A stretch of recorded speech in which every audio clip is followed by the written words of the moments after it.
Hello everyone. So welcome to CSE 112 Computer Organization.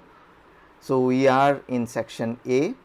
In this section we will have students from computer science and engineering, computer science and design, computer science and biosciences.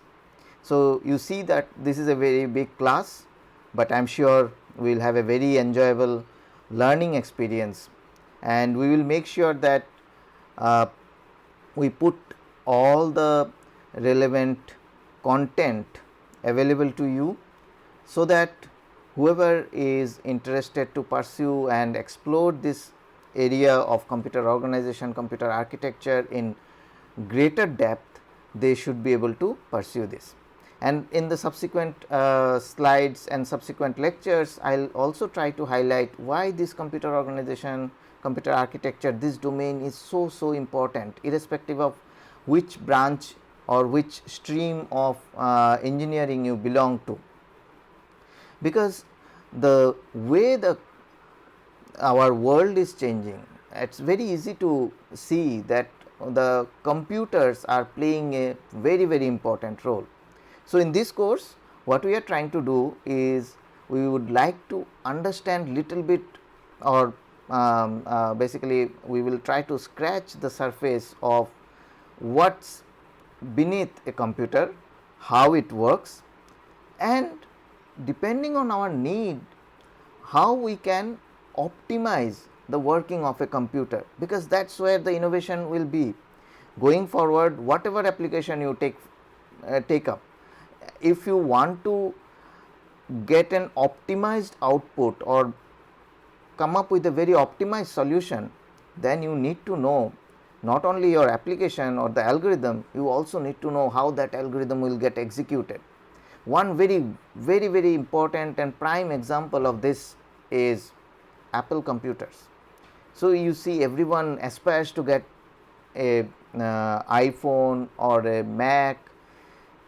So one of the reasons for their so much popularity is their very integrated approach of solving this problem, or basically solving this problem from not only application point of view, but also from the hardware point of view. So you will see that their products are very well integrated with the hardware as well as the application. So going forward, if we want to build something like that, we want to make our applications so smooth, optimized, or even better, then of course we need to know what is the computer we are using capable of, where the bottlenecks are, how those bottlenecks can be addressed.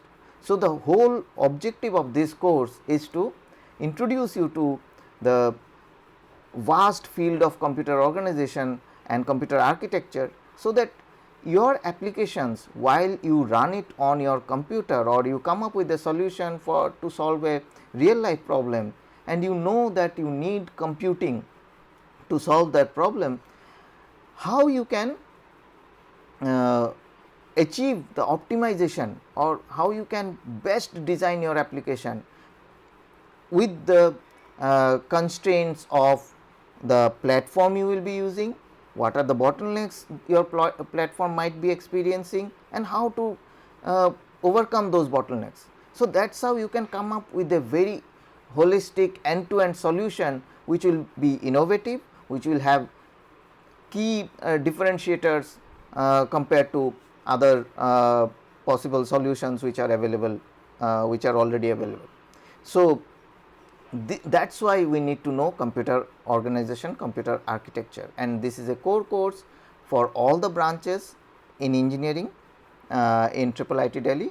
And we strongly believe that going forward, whatever solution or whatever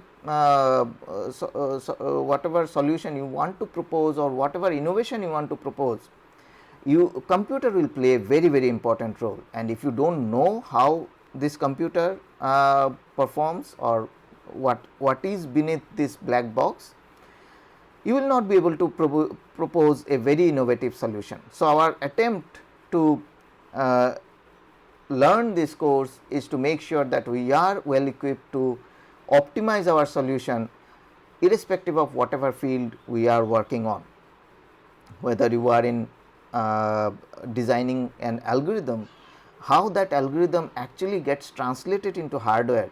Similarly, whether you are working on a very huge data set related to, let us say, your biotechnology or bioscience, then you need to figure out like how this processing or how this computation is being done, and accordingly you can propose or alter your algorithm, you can arrange your data differently to make sure you get to you can get a optimized solution.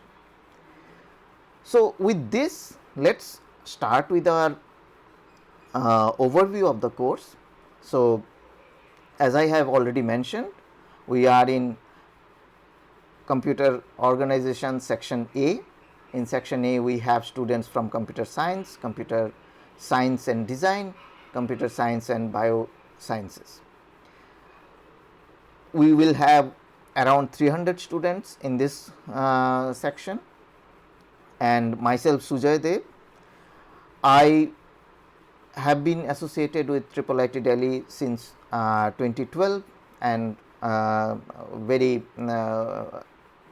surprising, very happily I would like to tell you guys that I work in this domain of computer organization, computer architecture, heterogeneous system architectures. I lead a group at IIIT Delhi named Advanced Multi-Core Systems Lab. You can basically see the logo here. So, we have a big enough team where lot of undergrads as well as graduate and PhD students are working. We are working towards solving different problems associated with modern computers, multi-core systems, heterogeneous systems, and so on. Our meeting times for this course will be Tuesday, Thursday and Friday at 12 noon, and yes, my details like email address, etc., you can find in this slide. So, as I said, like my email address is my last name prefixed by the first letter of my first name at IIIT Delhi iitd.ac.in. My office is A607, though it is not very relevant at this point because we are conducting everything online, but assuming that we will soon meet and we will be starting our offline courses. So, this is my office address. So far tentatively currently I am putting my office hour on Thursday 3 to 4 p.m. So, again I will share the meeting link for the same. So, during this time I will be available. So, if any one of you want to discuss any doubts, any other thing related to the course, you can you are welcome to attend this office hours. All right. Okay.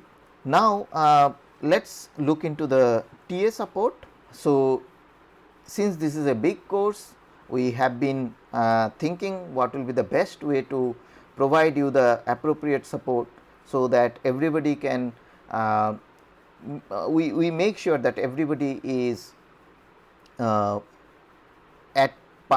pace with the course, and also everybody is well prepared to take on the challenges, future challenges in this domain.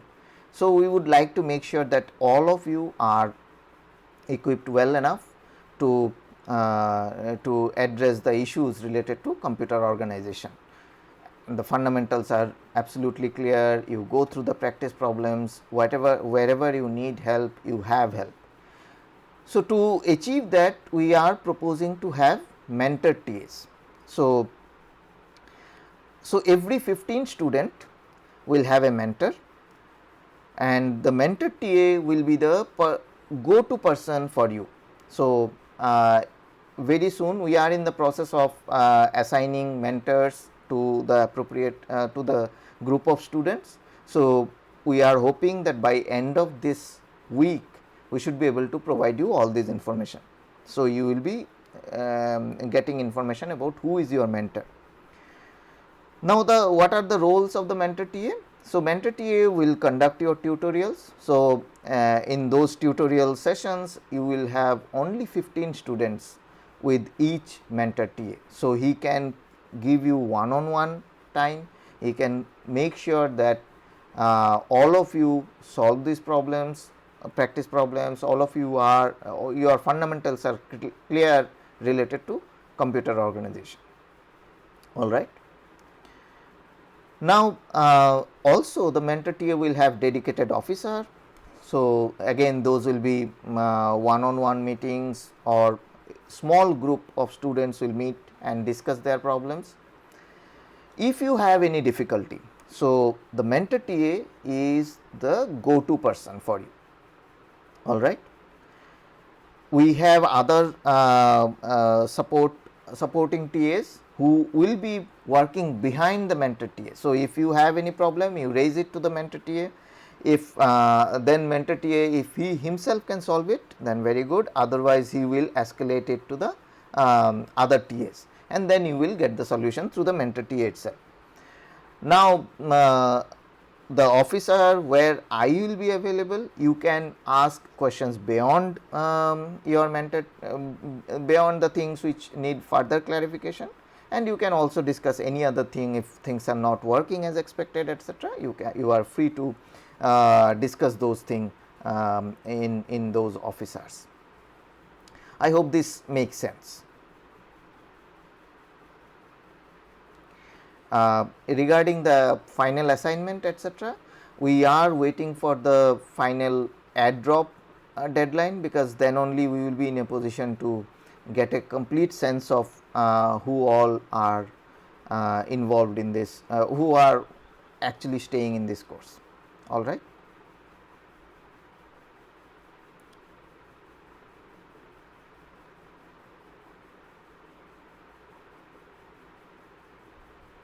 All right, and feel free to stop me in between if you have any questions. Possibly you can raise your hand. I'll keep an eye, and I'll try to basically address that question. All right. So, now let us move ahead and look into little more information and go through the logistics of this course. So, we have discussed about TAs, mentor TAs, etc. Now, how the course will be organized? The course will be the course web page will be Google Classroom, and we will be primarily using Google Classroom for everything. All right. So, I am sure all of you have got the invitation to join Google Classroom. If not, please drop me an email. I will try to address that as soon as possible. Now, this is the class code and the link to join the Google Classroom. All right. Now, what are the textbooks?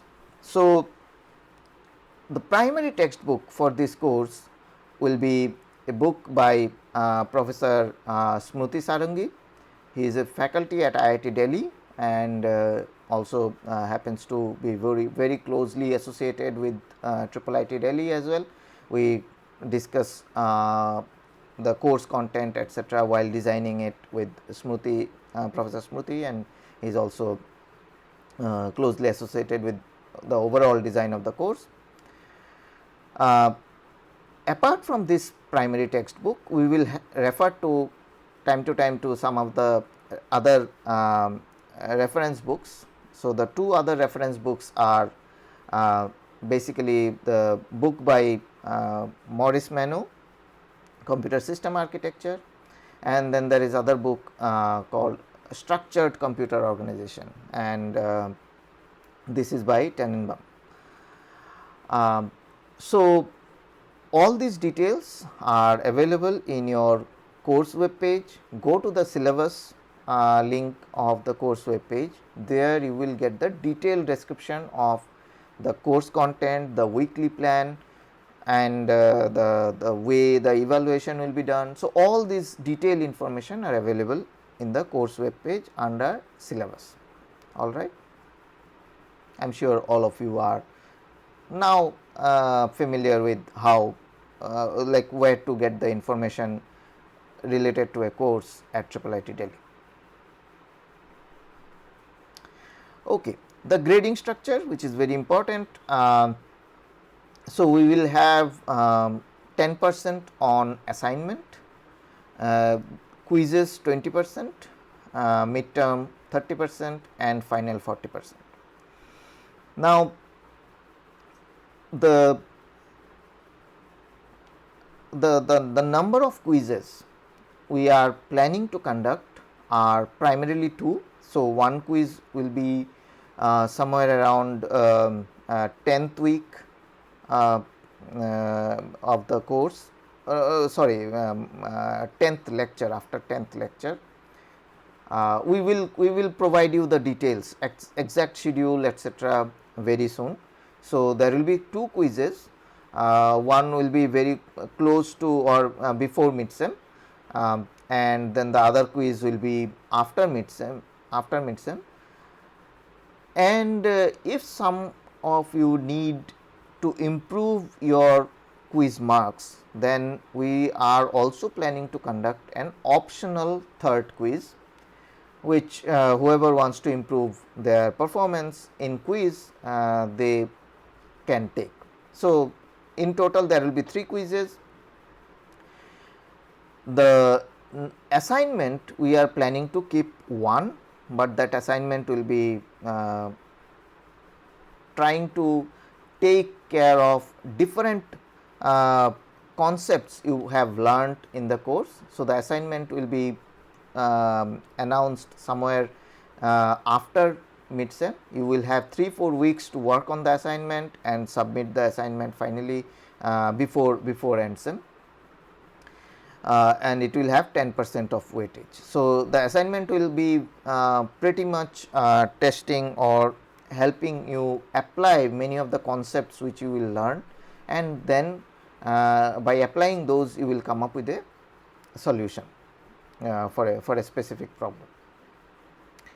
The midterm and final will be time bound exams as far as the plan goes at this point. Now, many of you will have questions like whether the grading will be relative or absolute. So, see, we will go for absolute grading, but the exact windows for different grades will vary a bit depending on the performance. So, you can safely assume that if you are above 80, above 85, you will lie around A minus, and so on. All right, and you have to at least score 30 to pass this course. So, I am sure all of you will do much better than that. So, I am not worried about this. All right. So, the lectures and discussions, they will be helping you in understanding the basics of the course, getting motivated, getting inspired to further look into the nitty-gritties which lie beyond the basics. So, those things, those inspirations, those motivation you will get in the lectures and discussions. Tutorial, the assignments, and there will be practice problems. Those will help you in gaining deep understanding of the course. So, those are very important, and I am sure all of you will put your best efforts to make sure you go through the assignments, tutorials, practice problems very rigorously, and put your effort in understanding the concepts very well, because as I have already told you, understanding this course will be a very important differentiator going forward in your career, whether you go for higher studies, whether you go for industry job, whether you have your own startup. You have to always differentiate yourself, and one of the ways you can differentiate yourself is uh, basically knowing more than others. So, if you know about your compute platform which you are using for solving some problem, whether you are trying to use, let us say, machine learning to solve your problem, and to solve that problem or to run that machine learning algorithm you need a GPU based compute platform. Now, if you do not have any idea, then you will just go by what somebody else suggests you. So, that suggestion may or may not be the most appropriate one, depending on whom you are asking. If you are asking a vendor, then he will try to sell you something which is available to him. Similarly, if you are asking somebody who is only an hardware expert, so he will just give you a spec which for regular applications may be giving you the best performance. But as an engineer and as a person who is running the innovation, if you know that what is your exact requirement, what kind of specs will best suit you, and then you take a call and then you validate that with some other experts also. But if you have that know-how, then the kind of decisions you can make are completely different or much more informed than what you can make without this information. So, we will this course is an attempt to give you a give you some insight into the compute platforms, how it works, and what are the things you should be aware of. Of course, it will not be able to cover all the details in this vast domain of computer organization or computer architecture and organization. This is an introductory course. If I am sure many of you will be interested, and going forward you can take another course which is called computer architecture. It is a 500 level course. So, when you are in your 3rd, 4th year, you are free to take that course as well. That will give you more insight about the current day processors, what kind of capabilities we have, why multi-core processors are there, and so many different aspects of computer architecture. All right. So, and also this is very important that you should keep yourself in sync with the class. So, in this online environment, it is very easy to not be in sync or assuming that I'll cover these things up at the maybe 2-3 weeks later or just before the exam. Trust me, this is not going to work, and I am sure all of you, after spending the first semester, have enough wisdom now to understand that if you are regular, life becomes much easier. So, please spend at least 10 to 12 hours per week. So, 10 to 12 hours per week is at least roughly translates to 2.5 hours per day. So, it should not be very difficult if you are disciplined, if you are regular, and I am sure all of you will follow this routine, because see, you should not so here I want to just maybe little digress and tell you that we all are very much capable of whatever courses we are taking, because you are here because you are capable. So, you have to trust yourself and you have to aspire to give your best. If you ensure that, I am sure all of you can achieve very good grades, you will have a very clear understanding about this course, and I am really looking forward to see that all of you are involved, all of you are basically taking the learnings of this course beyond the course. You are applying those learnings, you are coming up with interesting solutions, because invariably whatever innovation, whatever solution you want to propose, you need to use computers. And so I am sure you will be judiciously utilizing the learnings from this course. You will be regular, you will be making sure that all the fundamental concepts are very clear to you, and we will take this course forward in this manner. So, this point I am not very enthusiastic or not very happy to share the next point, which is about academic integrity. So, I know many of you have different concerns about this, but I just want to highlight one thing. Just be honest, you do not have to worry about anything else. You do not have to worry about you wrongly being accused of violating some academic integrity, etc. I trust all of you. I know that you guys will not do anything which is not proper. So, with this trust, I will go ahead and I will treat each of you assuming or believing myself that you are doing things honestly, but this will not be a blind trust.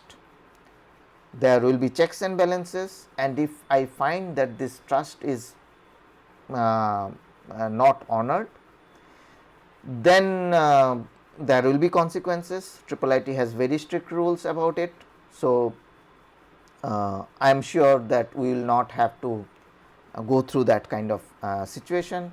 It is best that we just do our effort, put our efforts honestly, and do not worry about wrongly being accused, etc. If you have not done anything wrong, you will never be wrongly accused in this course, that I can guarantee. So, so do not get overly worried about it. Just do what you are supposed to do, put your efforts honestly, and do not worry about all the other things. All right. So, I just want to take this thing out of our way, so so that we do not have to discuss this in future ever. So, I trust all of you, you will put your honest efforts, and even if you scored low by putting your honest effort, I am sure it will not happen. If you put your honest effort, you will score high, but in case for some reason, let us say you could not complete some assignments, you could not write the answers within the stipulated time because you were caught up in some problem solving which took more time than expected, etc. These are fine as long as the objective should be learning, and if you learn the concepts of this course, I am sure you will score well. It will be very useful going forward in your career as well. So, do not get overly bogged down by all these thoughts.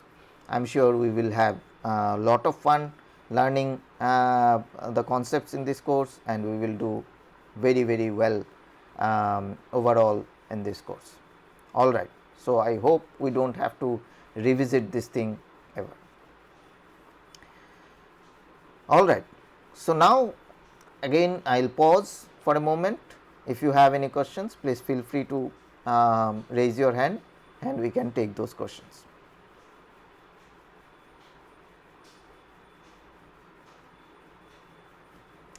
All right. Now, again very briefly I would like to go through the course objective, the course content. I know many of the things might not sound very clear to you at this point. This is just to ensure that many of you might not open the syllabus and look through the objectives, etc. So, I just wanted to make sure that you guys know what are the objectives of this course and why we are basically what is expected at the end of the course and what are the things we will broadly cover in this course. So, the course objectives are that you should be able to write one of the objective is to write assembly level language programs. So, our computers do not understand the language we speak. So, it understands only specific languages which can be easily translated to ones and zeros, because computer only understands ones and zeros, and one of such language is called assembly language. So, we will try to explore that assembly language, we will try to run some programs, we will see, because at the assembly level it is very easy to understand like what instructions I am giving and that how that instruction is getting executed. So, that is why we would like to learn about assembly level language for a specific processor possibly, and one of the processor which we will use is ARM, is one of the most popular processors. All of your mobile phones have some ARM IP. We will come to that in appropriate times.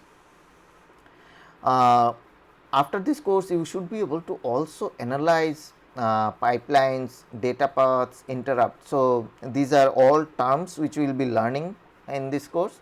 So, basically when we give an instruction to a computer to execute something, the instruction has different parts in it. So, these different parts are executed parallelly, and that is where the concept of pipeline comes. We will spend lot more time on this, understanding this, and the way your data moves. So, basically you give an instruction to the computer that okay, you work on this data and find out, let us say the average intensity of an image. So, what the computer will do, it will read the pixel values in the image and then try to find out the average of that pixel values and tell you that okay, this is the average intensity of this image or average intensity of the pixels in this image. Now, so what you are doing, you are looking at lot of data and you are doing some kind of operation on that data. So, the data starts moving in a particular, so we will call it pipeline, in the pipeline, and then the data is operated on. Let us say in this case you are trying to find out average. So, you will run the data through some kind of a arithmetic operation which will find out the average value. So, whatever comes in this path of data movement, the equipments like an arithmetic unit which does the averaging and all these things, there will be some other such kind of modules which will come in the data path. So, the data moves from here to here on the path, whatever operations you do, for that you need some modules and they are called your data path elements. So, how this data path can be designed? Now, some of you might be knowing that the concepts of interrupt. Now, whenever you are doing something and suddenly something else comes, you need to address that. So, you go, you pause the operation here, you go and execute the other operations which are which need to be immediately addressed and so on. So, all these things we will try to learn. We will also learn about memory, which is a very important part of your computers. So, and especially the way our computers are designed today, it is called stored program model. So, basically your program is stored somewhere, you have an execution unit. So, your data is also stored in the memory. So, basically your program and data is stored in memory. You have a processing unit which fetches the data fetches first of all instruction from the memory, then it fetches the appropriate data from memory, then it executes and then sends the data back into memory. So, you see that your whole compute is heavily dependent on memory, because you need to access memory very frequently. So, how you can access the memory more efficiently? That is where the concepts of cache memory comes. There are many other innovations. We are now in an era where we are thinking of, can we do some computation in the memory itself. So, in memory compute, near memory compute. So, some of you might have already heard these topics or these terms. So, these are all innovations in the processor memory interface domain, which are very interesting. Going forward, we will also try to touch upon some of these interesting aspects, and whenever relevant I will try to bring the current research trends in this domain also, so that you can relate that whatever we are studying, how it makes sense. Now, another interesting aspect, you guys might have observed that for last 5-7 years machine learning, AI has become very relevant. All the establishments are trying to find out or use AI, machine learning to solve all their problems, as if it's a kind of a magic which can solve any problem. So, why so? Why suddenly this surge in potential use of AI?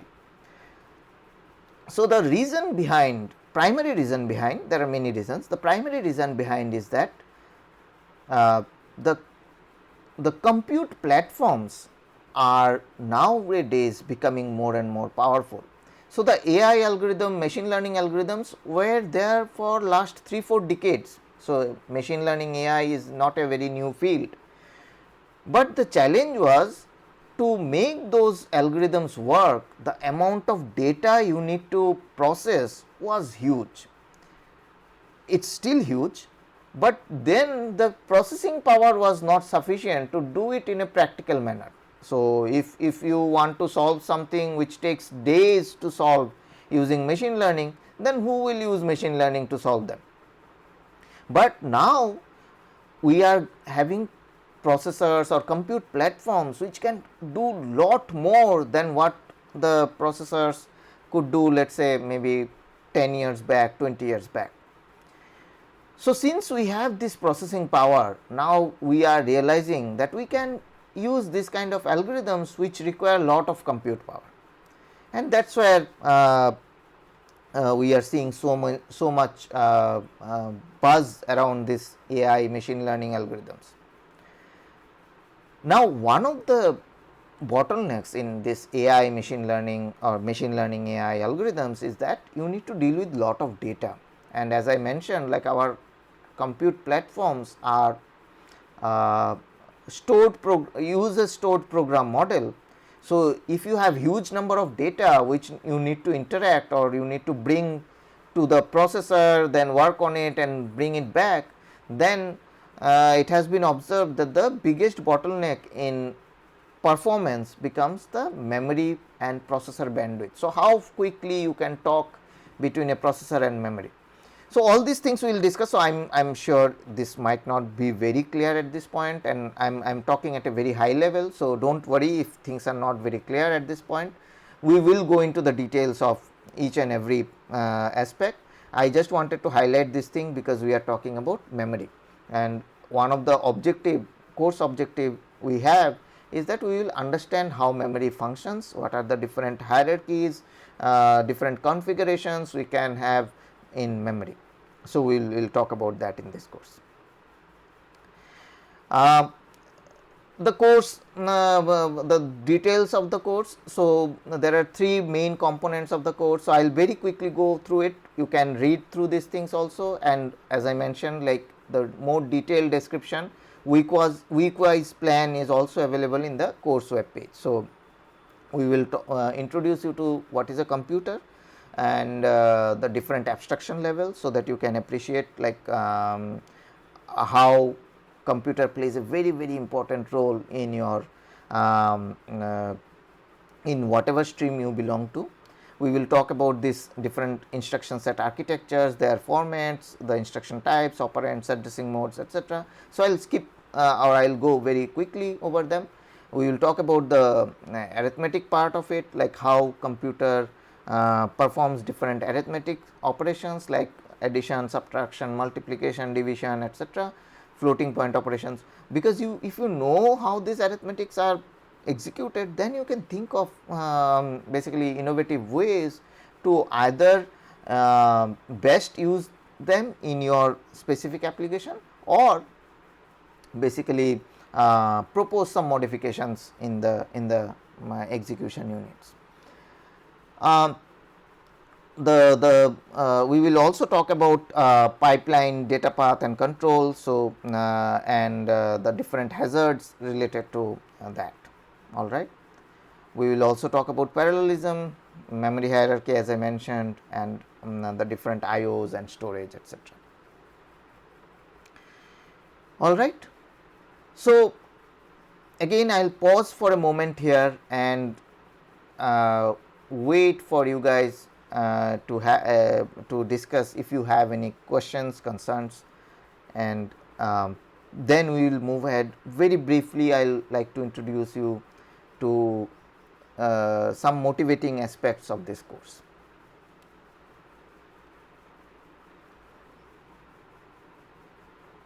All right. So, let us try to understand why we should study CSE 112, because that is very important, right? Like why we need to study about computer organization, given that you are from different streams, somebody from design, somebody from biosciences, somebody from computer engineering. The key thing here to understand is, as I have already told you in the introductory part of the lecture, that whatever innovation you are going to propose or you want to bring in your organization, in your establishment, it will invariably have some computing platforms. It is 100% certain that you will need to use compute platforms to propose your innovation. It will be very rare that you will be proposing some innovation which will not use any compute platform. Now, that is fine. So, you will use compute platform, and somebody might argue that okay, I am only concerned about my application getting executed in some compute platform. Why I need to worry about the compute platform itself? The challenge here is that you have now lot more options to choose from. You have compute platforms which are ranging from the tiniest computer to a supercomputer, to a very specific GPU kind of solution, to a very generic kind of platform. So, which platform you should select? You should know what are the capabilities of those platforms, and to know the capabilities of those platforms or how these platforms differ, you need to have some insight about what these computing platforms look like. And that is where this course will help you to get a glimpse of what lies inside a computer, how it works, how an instruction gets executed, so that you can choose an optimum computing solution for the whatever you are proposing. All right. So, basically to know how these different platforms work, and so that you can make appropriate decisions, this course will be useful in achieving that. Now, just to give you some glimpse of the variety of compute platforms which we have today, I would like to very quickly share with you some details about this kind of platforms. So, I am not sure how many of you are familiar with the website called Top 500. So, if you just Google search Top 500, the Top 500 is a web page which lists all the fastest 500 computers in the world. So, this is a glimpse of what Top 500 list looks like. So, this is a June list. I just checked, there is a December or November list as well, but there is not much change in the first 3. So, I guess only the number 2 and number 3 has exchanged their positions, but that is not very important. So, what I am trying to highlight here is that you have supercomputers which can perform huge performance. So, we are talking about, if you look at these numbers, the teraflops per second. So, there you will see that there is a peak teraflop per second value, which is in the range of 513. So, teraflops, tera is 10 to the power 15. So, and if you look at the true peak performance, not the floating point ones, integer peak performance, they can this first supercomputer listed here, it can support exascale performance. Exascale is 10 to the power 18. So, you have compute platforms which can give you this kind of performance, and you can also see the amount of power it consumes. It is 28 megawatt, more than 28 megawatt, alright. So, it is almost the whole power generated by a power plant. So, that is why you will know that, or you can see, you can Google search and figure that out. All the data centers, whether it is a Facebook data center, Google data center, they are located, almost co-located near a power plant, because they need dedicated power plants to run their data centers.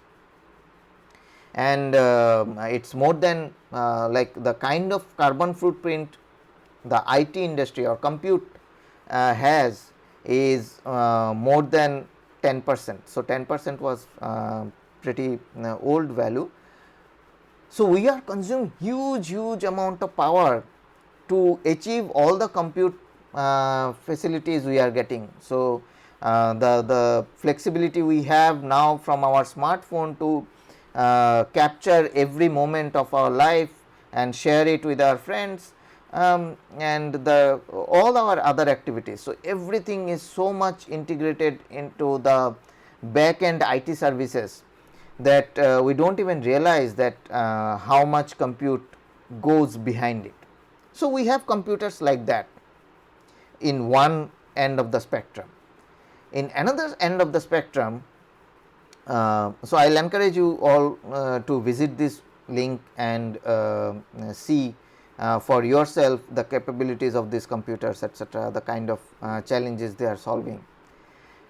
But there are, on the other end of the spectrum, there are smallest computers. So, the microcontroller chip I am displaying here is basically designed by IBM. It is the so IBM claimed it to be the smallest computer, which has several hundreds of thousands of transistors in a chip, and it's smaller than a grain of salt.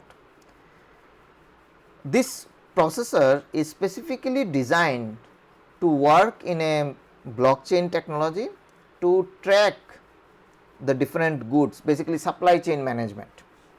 So, you see that at one end you have this kind of supercomputers, on the other hand you have almost disposable small computers which you can maybe tag, which you can put on a tag in a consumer good to track them. For example, you see that all our malls have tags attached to the items. So, it's more intelligent than that. The tags which we have in general, the clothes or the other this kind of items, these are passive tags. So, basically they do not have any battery, they do not have any compute power, etc., but they can reflect information whenever you are placing them close to a receiver. So, that is how it works, but this is a computer. It actually runs code, and it can even do regular operations like sorting and all these things, sorting data, this kind of operation. There is another this kind of so there are multiple people who claim that they have the smallest computer, but the other computer is um, uh, designed by Freescale Semiconductor. Right now it is bought by NXP. Again, NXP is bought by Qualcomm. So all this kind of merging keeps on happening in the industry. So it's very difficult to pinpoint whom should you refer whenever you are discussing some innovation by them. So this is a ARM processor. So ARM has different series of processors. So one of the very low power such processor is ARM Cortex M0. It's a 32-bit processor. So we will talk about what do we mean by 32-bit and all these things. But the key here is that I don't know whether you guys can spot the processor. It is sitting here in on top of L. It's put on a keyboard, and you just to give you a sense of the size of this processor. And this kind of small processors have very limited capability, but they are very low power. Many of them can work with energy harvested from the environment. So they don't need external battery or anything. So you see that there is a huge spectrum of computers, and for your application you need to choose the appropriate one, and I will continue this discussion from here in the next class, where we will see little more of these things, and then gradually we will go deeper into what this computer capabilities are, and we will take it forward from there. Hope the things which we have discussed today made sense. So what we have done, we have talked about the logistics of the course. So we will be conducting this course online on Zoom. You will have all the content or all the information about the course will be available on Google Classroom. You will have extensive TA support. You will have a mentor TA who will be helping you in your practice problems, your tutorials, your all the first level doubts, etc. I have already told about my officer where I will be available, and then we briefly talked about the course objective, the things which we learn in this course, and I also very briefly gave an overview about the content of the course. And at the end of the at the later part of the today's discussion, we were discussing about the need for understanding or getting to know what lies beneath a computer, and in this process we are looking at the diverse compute capabilities currently we have, and I will continue this discussion from here in the next class. Thank you all for your attention. Thank you.